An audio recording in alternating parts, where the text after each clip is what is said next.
Hello and welcome to the Indian Spectator. My name is Abhyuday Sharma. India's updated foreign policy was launched with much fanfare, but few years down the line, Pakistan, Nepal, Maldives, Bhutan, Bangladesh, Sri Lanka, and Myanmar have witnessed regime changes, civil war, and tilt towards China has beaten up the India's foreign policy. Reports suggest that over 40,000 people from Myanmar have taken refuge in the bordering states of India. So it all ripples down. A problem of Myanmar becomes the problem of India. And in order to avoid these ripples becoming a tsunami in our own country, it becomes India's responsibility and talks of its ability that how well or how good a manager it can be. Some people also do not believe that everything is alright on the China border. They say they would rather be skeptics than to take the government's claim at face value. Even at the global level, contradictions prevail. The ghost of the non-alignment policy still haunts, tweaked but lacking tact. At the same time, machoism by the foreign minister for the domestic politics and the news headlines keeps the populace high. Take the PM's visit to the currently embroiled in the war nations, that is Russia and Ukraine. पहले तो Russia के बाजू में खड़े होकर he implicitly criticizes the killing of children. उसके बाद he went to the Ukraine, the receiver of the Red Star style savagery. Ukraine President Zelensky even pointed out India's refusal to sign the communique at the first peace summit, ultimately satisfying neither.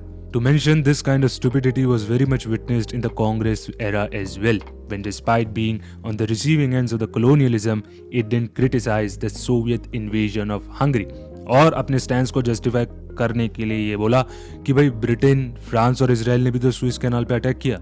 Now these are the two cases of India trying to balance things out. One-sided tilt was seen when India purchased the Russian crude oil when it was being offered at a deep discount under the garb of strategic autonomy if it really exists in the geopolitical world. Now there are two schools of thought with respect to the current foreign policy.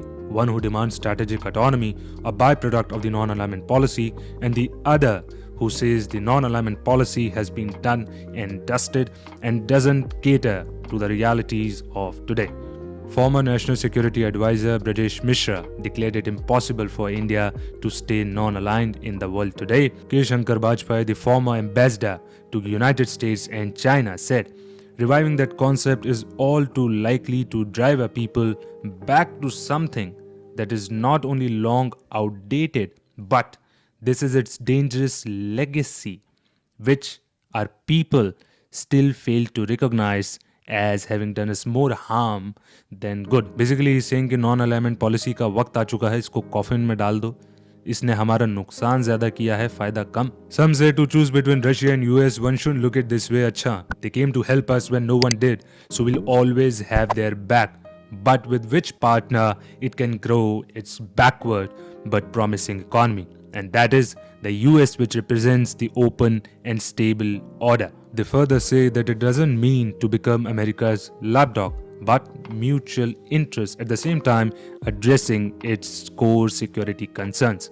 They say India cannot expect to US to support its concerns with respect to China and Pakistan at the same time through strategic autonomy or non-alignment policy undermine the core security concerns of the United States. Look at what happened in Afghanistan. We were merely observers. Despite being geographically connected, we didn't have a say. But Western countries, being very, very far away, orchestrated the whole play, although with little success. Yes, Afghanistan is our neighbor. It is connected with India through the Wakhan corridor. In his book Friends, India's Closest Strategic Partners, Shriram Chaulia writes about India's 7 closest strategic partners, which includes Japan, Australia, US, Russia, Israel, UAE and France. An ally here is not in the literal sense. Now observe the spread of these nations. Defense and intelligence forms a key part with each of these nations, with most of them being wary of the China's assertiveness. But there are some exceptions. While most of them could allow India to cozy up to Russia, US has repeatedly shown displeasure to India's strategic autonomy in the Russia-Ukraine conflict.